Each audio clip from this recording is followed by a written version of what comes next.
Hello everyone, welcome back to Swati's kitchen. ನಾನಿವತ್ತು ಕ್ವಿಕ್ಕಾಗಿ 10 ಮಿನಿಟ್ಸಲ್ಲಿ ನುಗ್ಗೆಕಾಯಿ ಸಾಂಬಾರು ಮಾಡ್ಕೊಂಡಿದ್ದೀನಿ. ಹೇಗೆ ಮಾಡಿದೆ ನೋಡೋಣವಾ? ನೋಡಿ, ಇಷ್ಟೇ ಆ ಇಂಗ್ರೀಡಿಯೆಂಟ್ಸು. ಈಸಿಯಾಗಿ ಕ್ವಿಕ್ಕಾಗಿ ಮಾಡ್ಕೊಂಡು ಬಿಡ್ಬೋದು.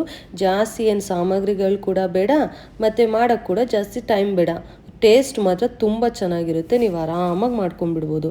ನೋಡಿ, ನಾನಿಲ್ಲಿ ಅವರೇ ಬೇಳೆನ ತೊಗೊಂಡಿದ್ದೀನಿ. ಒಂದು 3/4 ಕಪ್ಪಷ್ಟು ತೊಗೊಂಡಿದ್ದೀನಿ. ನೀವು ಬೇಕಾದ್ರೆ ಇಲ್ಲಿ ತೊಗರಿ ಬೇಳೆ, ಯಾವ ಬೇಳೆ ಬೇಕಾದ್ರೂ ನೀವಿಲ್ಲಿ ಯೂಸ್ ಮಾಡ್ಕೊಳ್ಬೋದು. ನಾನಿಲ್ಲಿ ಅವರೇ ಬೇಳೆನ ಯೂಸ್ ಮಾಡ್ಕೊಳ್ತಿದ್ದೀನಿ. ನೋಡಿ, ಕ್ಲೀನಾಗಿದೆ, ಒಂದು ಚೂರು ಇದರಲ್ಲಿ ಗಲೀಜೇನೂ ಇಲ್ಲ. ಈಗ ಇದನ್ನು ಡೈರೆಕ್ಟಾಗಿ ಕುಕ್ಕರ್ಗೆ ಹಾಕ್ಕೊಂಡು ಇವಾಗ ಒಂದು 2 ಸಲ ನೀಟಾಗಿ ವಾಶ್ ಮಾಡ್ಕೊಳ್ತಿದ್ದೀನಿ. ಇದರಲ್ಲಿ ಏನು ಗಲೀಜು ಇಲ್ಲದೆ ಇದ್ರೂ ಒಂದು 2 ಸಲ ನೀಟಾಗಿ ವಾಶ್ ಮಾಡ್ಕೊಳ್ಬೇಕಾಗುತ್ತೆ. ಇವಾಗ ನಾನು ವಾಶ್ ಮಾಡ್ಕೊಂಡು ಬಂದಿದ್ದೀನಿ. ಈಗ ನೆಕ್ಸ್ಟು 3/4 ಕಪ್ಪಷ್ಟು ಬೇಳೆ ತೊಗೊಂಡಿದ್ನಲ್ಲ, ಇದಕ್ಕೊಂದು 2ರಿಂದ 3 ಕಪ್ಪಷ್ಟು ನೀರನ್ನ ಸೇರಿಸ್ಕೊಂಡು 1 ಸ್ಪೂನಷ್ಟು ಅಡುಗೆ ಎಣ್ಣೆ ಹಾಕ್ಕೊಂಡು ಒಂದು ಸ್ವಲ್ಪ ಅರಿಶಿಣ ಹಾಕ್ಕೊಂಡು ಬೇಯಕ್ಕೆ ಇಟ್ಕೋಬೇಕಷ್ಟೇ. ನಾನು ಇದನ್ನು ಬೇಕಾದ್ರೆ ನೀವು ನುಗ್ಗೆಕಾಯಿ ಜೊತೆನೇ 1 ವಿಷಲ್ ಹಾಕ್ಸ್ಕೊಂಡ್ರು ಬೇಯುತ್ತೆ, ಬಟ್ ಬಾಯಿಗೆ ಜಾಸ್ತಿ ಸಿಗುತ್ತೆ. ನನಗೆ ಈ ಥರ ಬಾಯಿಗೆ ಸಿಗೋದು ಇಷ್ಟ ಇಲ್ಲ. ಸೊ ನಾನು ಮೊದಲೇ 1 ವಿಷಲ್ ಹಾಕ್ಸ್ಕೊಳ್ತೀನಿ ಅಷ್ಟೇ. ಅಂದರೆ ನೀಟಾಗಿ ಬೇಯ್ಕೊಳ್ಳುತ್ತೆ. ಅಲ್ಲಿಗೆ ಬೇಳೆಗೆ 2 ವಿಷಲ್ ಆಗುತ್ತೆ, ನುಗ್ಗೆಕಾಯಿಗೆ 1 ವಿಷಲ್ ಆಗುತ್ತೆ. ಆ ಥರ ನೋಡಿ, ಈ ಥರ ಲಿಡ್ ಕ್ಲೋಸ್ ಮಾಡಿ 1 ವಿಷಲ್ ಹಾಕ್ಸ್ಕೊಳ್ತಿದ್ದೀನಿ. ಅದು ಬೇಯೋಷ್ಟೊತ್ತಿಗೆ ಈ ಕಡೆ ಒಂದು ಜಾರ್ ತೊಗೊಂಡು 1/4 ಕಪ್ಪಷ್ಟು ಹಸಿ ತೆಂಗಿನಕಾಯಿ ತುರಿನ ಇಲ್ಲಿ ನಾನು ಹಾಕ್ಕೊಳ್ತಿದ್ದೀನಿ. ನೆಕ್ಸ್ಟು 2 ಈರುಳ್ಳಿ, ಅಂದರೆ 1 ಕಪ್ಪಷ್ಟು ಈರುಳ್ಳಿ, ಅಂದರೆ 2 ಚಿಕ್ಕ ಈರುಳ್ಳಿ ತೊಗೊಂಡ್ರೆ ಆಗುತ್ತೆ. ನೆಕ್ಸ್ಟು 1 ಟೊಮೊಟೊನ ಹಾಕ್ಕೊಳ್ತಿದ್ದೀನಿ. 1/2 ಗೆಡ್ಡೆಯಷ್ಟು ಬೆಳ್ಳುಳ್ಳಿನ ಸೇರಿಸ್ಕೊಳ್ತಿದ್ದೀನಿ. 1 ಟೇಬಲ್ ಸ್ಪೂನಷ್ಟು ಉರಿಗಡಲೆನ ಇಲ್ಲಿ ನಾನು ಹಾಕ್ಕೊಳ್ತಿದ್ದೀನಿ ಥಿಕ್ನೆಸ್ಗೋಸ್ಕರ.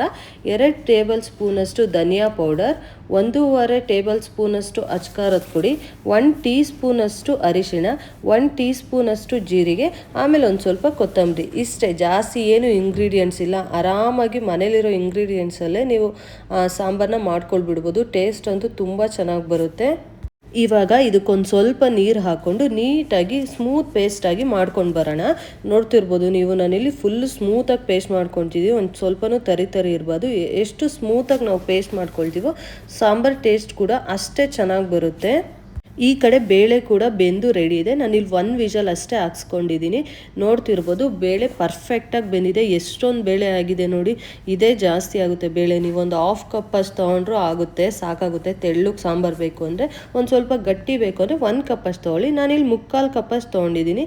ಥಿಕ್ನೆಸ್ ನನಗದು ಕರೆಕ್ಟಾಗಿ ಬರುತ್ತೆ. ಸೊ ನಾನಿಲ್ಲಿ 3/4 ಕಪ್ ಅಷ್ಟು ತೊಗೊಂಡಿದ್ದೀನಿ. ಇದನ್ನು ಈಗ ಒಂದು ಬೌಲಿಗೆ ಟ್ರಾನ್ಸ್ಫರ್ ಮಾಡ್ಕೊತಿದ್ದೀನಿ. ಈಗ ಇದೇ ಕುಕ್ಕರಲ್ಲೇ ಸಾಂಬಾರು ಮಾಡೋಣ. ಬೇಗ ಮಾಡ್ಕೊಂಡು ಬಿಡ್ಬೋದು ಸಾಂಬಾರನ್ನ. ಫಸ್ಟ್ ಈಗ ಅದೇ ಕುಕ್ಕರ್ನ ಒಂದು ಸ್ವಲ್ಪ ತೊಳ್ಕೊಂಡು ಅದೇ ಕುಕ್ಕರ್ನ ಇಟ್ಕೊಳ್ತಿದ್ದೀನಿ. ನೋಡಿ, ಕುಕ್ಕರ್ ಕಾದ್ಮೇಲೆ ಒಂದು ಸ್ವಲ್ಪ ಎಣ್ಣೆ ಹಾಕಿದ್ದೀನಿ. ಎಣ್ಣೆ ಕಾದ್ಮೇಲೆ ಒಂದು ಸ್ವಲ್ಪ ಸಾಸಿವೆ ಹಾಕ್ಕೊಳ್ತಿದ್ದೀನಿ. 1 ಚಿಟಿಕೆ ಮಾತ್ರ ಜೀರಿಗೆನ ಇಲ್ಲಿ ನಾನು ಸೇರಿಸ್ಕೊಳ್ತಿದ್ದೀನಿ. ಒಂದೇ ಒಂದು ಒಣಗಿದ ಮೆಣಸಿನ್ಕಾಯಿ ಹಾಕ್ಕೊತಿದ್ದೀನಿ. ಇದು ಪ್ಯೂರ್ಲಿ ಆಪ್ಷನಲ್, ನಿಮಗೆ ಬೇಕು ಅಂದರೆ ಹಾಕ್ಕೊಳ್ಳಿ. ಈಗ ಒಂದು ಸ್ವಲ್ಪ ಕರಿಬೇವನ್ನ ಹಾಕ್ಕೊಳ್ತಿದ್ದೀನಿ. ಇದು ಕೂಡ ಆಪ್ಷನಲ್, ನಿಮಗೆ ಬೇಕು ಫ್ಲೇವರ್ ಇಷ್ಟ ಆಗುತ್ತೆ ಅಂತ ಮಾತ್ರ ಹಾಕ್ಕೊಳ್ಳಿ, ಇಲ್ಲ ಅಂದರೆ ಏನು ಬೇಡ. ಈಗ ನೋಡಿ, ಒಂದು ಆಫ್ ಮಾತ್ರ ನಾನಿಲ್ಲಿ ಈರುಳ್ಳಿನ ಹಾಕ್ಕೊಳ್ತಿದ್ದೀನಿ, ಜಾಸ್ತಿ ಹಾಕ್ಕೊಂಡಿಲ್ಲ. ನೆಕ್ಸ್ಟು ಒಂದು 1/2 ಟೊಮೆಟೊ ಅಷ್ಟೇ, ಏನೂ ಇಲ್ಲ ಒಗ್ಗರಣೆಗೆ. ಇಷ್ಟು ಹಾಕ್ಕೊಂಡು ಮಿಕ್ಸ್ ಮಾಡ್ಕೊಳ್ಳಿ. ನೆಕ್ಸ್ಟ್ ಇದಕ್ಕೆ ನಾವು ರುಬ್ಬಿಕೊಂಡಿರೋ ಅಂಥ ಪೇಸ್ಟ್ ಇದೆಯಲ್ಲ, ಕಾಯಿ ತುರಿ ಪೇಸ್ಟು, ಅದನ್ನು ಇದಕ್ಕೆ ಆ್ಯಡ್ ಮಾಡ್ಕೊಳ್ಬೇಕು. ಎಣ್ಣೆಯಲ್ಲಿ ಒಂದು ಸ್ವಲ್ಪ ಫ್ರೈ ಆಗಬೇಕಲ್ವ. ಸೊ ಫಸ್ಟು ನಾನಿಲ್ಲಿ ಮಸಾಲೆನ ಹಾಕ್ಕೊಳ್ತಿದ್ದೀನಿ. ಫಸ್ಟು ತರಕಾರಿನ ಹಾಕ್ಕೊಳ್ತಿಲ್ಲ. ನೋಡಿ, ಈ ಥರ ಹಾಕ್ಕೊಂಡು ನೀಟಾಗಿ 1 ನಿಮಿಷ, ಅಂದರೆ ಮೀಡಿಯಮ್ ಫ್ಲೇಮಲ್ಲೇ ಎಣ್ಣೆ ಬಿಡೋವರೆಗೂ ಈ ಥರ ತಿರುಗಿಸ್ಕೊಳ್ಳಿ. ಆವಾಗ ಟೇಸ್ಟು ತುಂಬ ಚೆನ್ನಾಗಿ ಬರುತ್ತೆ. ಹಸಿ ಸ್ಮೆಲ್ಲೆಲ್ಲ ಹೋಗುತ್ತೆ. ಯಾಕಂದರೆ ನಾವಿಲ್ಲಿ ಯಾವ ಮಸಾಲೆನೂ ಹುರಿದು ತೊಗೊಂಡಿಲ್ವಲ್ಲ. ಸೊ ಈ ಥರ ಎಣ್ಣೆಗೆ ಡೈರೆಕ್ಟ್ ಹಾಕೋದ್ರಿಂದ ಅದರಲ್ಲಿರೋ ಹಸಿ ಸ್ಮೆಲ್ಲೆಲ್ಲ ಹೋಗುತ್ತೆ. ನೀವು ಬೇಕಾದ್ರೆ ಸಾಂಬಾರನ್ನ ಮಾಡ್ಕೊಂಡು ಕೊನೆ ಕೂಡ ಒಗ್ಗರಣೆ ಹಾಕೋಬೋದು. ಈ ಥರ ಕೂಡ ಮಾಡ್ಕೋಬೋದು. ಟೇಸ್ಟ್ ಎಲ್ಲ ಸೇಮ್ ಬರುತ್ತೆ. ಎಣ್ಣೆಲಿ ಒಟ್ಟಿನಲ್ಲಿ ಈ ಥರ ಫ್ರೈ ಮಾಡ್ಕೊಳ್ಳಿ, ಎಣ್ಣೆ ಬಿಡೋವರೆಗೂ. 1 ಮಿನಿಟ್ಗೆಲ್ಲ ಇದು ನೀಟಾಗಿ ಫ್ರೈ ಆಗಿಬಿಡುತ್ತೆ. ಎಣ್ಣೆ ಬಿಟ್ಕೊಂಡ್ಮೇಲೆ ನಾನು ನೋಡಿ ಇಲ್ಲಿ 1/4 kg ನುಗ್ಗೆಕಾಯಿನ ತೊಗೊಂಡಿದ್ದೀನಿ. ಬೇರೆ ಯಾವ ತರಕಾರಿನೂ ಇಲ್ಲಿ ನಾನು ತೊಗೊಳಕ್ಕೆ ಹೋಗಿಲ್ಲ. ನೀವು ಬೇಕಾದ್ರೆ ಆಲೂಗೆಡ್ಡೆ ಕೂಡ ಇಲ್ಲಿ ಯೂಸ್ ಮಾಡ್ಕೊಳ್ಬೋದು. ಈ ಥರ ಉದ್ದುದ್ದಕ್ಕೆ ನಾನು ಹೆಚ್ಚಿ ಇದನ್ನು ತೊಳ್ಕೊಂಡು ಹಾಕ್ಕೊಳ್ತಿದ್ದೀನಿ. ಹಾಕ್ಕೊಂಡು ಒಂದು ಮಿಕ್ಸ್ ಕೊಟ್ಕೊಳ್ಳೋದಷ್ಟೇ. ಮಿಕ್ಸ್ ಕೊಟ್ಕೊಂಡು ನೆಕ್ಸ್ಟ್ ಇದಕ್ಕೆ ಬೇಯಿಸ್ಕೊಂಡಿದ್ವಲ್ಲ ಬೇಳೆ, ಅದನ್ನು ಹಾಕ್ಕೊಳ್ಳಿ. ಬೇಳೆ ಕೂಡ ಹಾಕ್ಕೊಂಡು ಒಂದು ಮಿಕ್ಸ್ ಕೊಟ್ಕೊಂಡು ನೆಕ್ಸ್ಟ್ ಈಗ ಕನ್ಸಿಸ್ಟೆನ್ಸಿಗೆ ತಕ್ಕಾಗೆ ಹೇಗೆ ಬೇಕು ಸಾಂಬಾರು ಆ ಥರ ನೀರು ಹಾಕ್ಕೊಳ್ಬೇಕಾಗುತ್ತೆ. ಹಾಕ್ಕೊಂಡು ಟೇಸ್ಟ್ಗೆ ರುಚಿಗೆ ತಕ್ಕಷ್ಟು ಉಪ್ಪು ಹಾಕ್ಕೊಂಡು ಲಿಡ್ ಕ್ಲೋಸ್ ಮಾಡೋದಷ್ಟೇ. ಏನು ಒಂದು 15 ಮಿನಿಟ್ಸ್ಗೆಲ್ಲ ಆರಾಮಾಗಿ ಸಾಂಬಾರು ಮಾಡ್ಕೊಂಡು ಬಿಡ್ಬೋದು.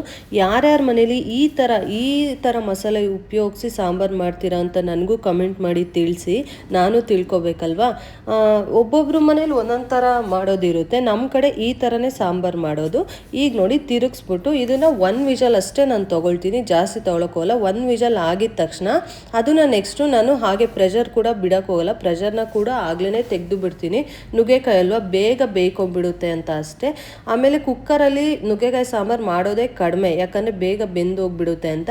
ಬಟ್ ಈ ಥರ ಮಾಡೋದ್ರಿಂದ ನುಗ್ಗೆಕಾಯಿ ಏನು ಜಾಸ್ತಿ ಬೇಯಲ್ಲ, ಪರ್ಫೆಕ್ಟಾಗಿ ಬೆಂದಿರುತ್ತೆ. ಬೇಳೆ ಕೂಡ ಅಷ್ಟೇ ಹೇಗೆ ಬೇಕೋ ಪರ್ಫೆಕ್ಟಾಗಿ ಬೆಂದಿರುತ್ತೆ. ಸೊ ಈಗ ಒಂದ್ಸಲ ಟ್ರೈ ಮಾಡಿ ನೋಡಿ, ತುಂಬ ಚೆನ್ನಾಗಿ ಬರುತ್ತೆ. ಇವಾಗ ನೋಡಿ 1 ವಿಷಲ್ ಆಗಿದೆ, ಹಾಗೆ ನಾನು ಆಗ್ಲೇ ಪ್ರೆಷರ್ ಕೂಡ ತೆಗೆದು ಇಟ್ಕೊಂಡಿದ್ದಾಗಿದೆ. ಈಗ ಇದನ್ನು ನೋಡೋಣ ಸಾಂಬಾರು ಎಷ್ಟು ಚೆನ್ನಾಗಿ ಬಂದಿದೆ ಅಂತ. ನೀವು ನೋಡ್ತಿರ್ಬೋದು ಎಷ್ಟು ಚೆನ್ನಾಗಿ ಪರ್ಫೆಕ್ಟಾಗಿ ಬಂದಿದೆ ಅಂತ. ಕನ್ಸಿಸ್ಟೆನ್ಸಿನೂ ಅಷ್ಟೇ ಕರೆಕ್ಟಾಗಿ ಸಾಂಬಾರು ಥಿಕ್ನೆಸ್ಸಲ್ಲೇ ಬಂದಿದೆ. ನಿಮಗೆ ಬೇಕು ಅಂದರೆ ನಿಮ್ಗೆ ಯಾವ ಥರ ನೋಡಿ, ನನಗೆ ಈ ಥರ ತೆಳುವಾಗಿ ಸಾಂಬಾರು ಇಷ್ಟ, ಸೊ ನಾನು ಈ ಥರ ತೆಳುವಾಗಿ ಮಾಡ್ಕೊಂಡಿದ್ದೀನಿ. ಇದು ತೀರಾ ತೆಳುವಾಗೂ ಇಲ್ಲ, ಬೇಳೆನೂ ಅಷ್ಟೇ ಪರ್ಫೆಕ್ಟಾಗಿ ಬೆಂದಿದೆ. ನುಗ್ಗೆಕಾಯಿ ಆಗಲಿ ನೋಡಿ ತುಂಬ ಸ್ಮ್ಯಾಶ್ ಆಗೋಗಿ ಬೆಂದಿಲ್ಲ, ಕರೆಕ್ಟಾಗಿ ಬೆಂದಿದೆ. ಸಾಂಬಾರಂತೂ ಟೇಸ್ಟ್ ಅಂತೂ ತುಂಬಾ ಚೆನ್ನಾಗಿ ಬಂದಿತ್ತು. ನೀವು ಒಂದ್ಸಲ ಈ ರೆಸಿಪಿನ ಟ್ರೈ ಮಾಡಿ, ಹೇಗೆ ಬಂತು ಅಂತ ಕಮೆಂಟ್ ಮಾಡೋದನ್ನ ಮಾತ್ರ ಮರಿಬೇಡಿ. ಹಾಗೆ ಒಂದು ಲೈಕ್ ಮಾಡಿ, ನಿಮ್ಮ ಫ್ರೆಂಡ್ಸ್ ಆ್ಯಂಡ್ ಫ್ಯಾಮಿಲಿಗೂ ಶೇರ್ ಮಾಡಿ. Thank you for watching.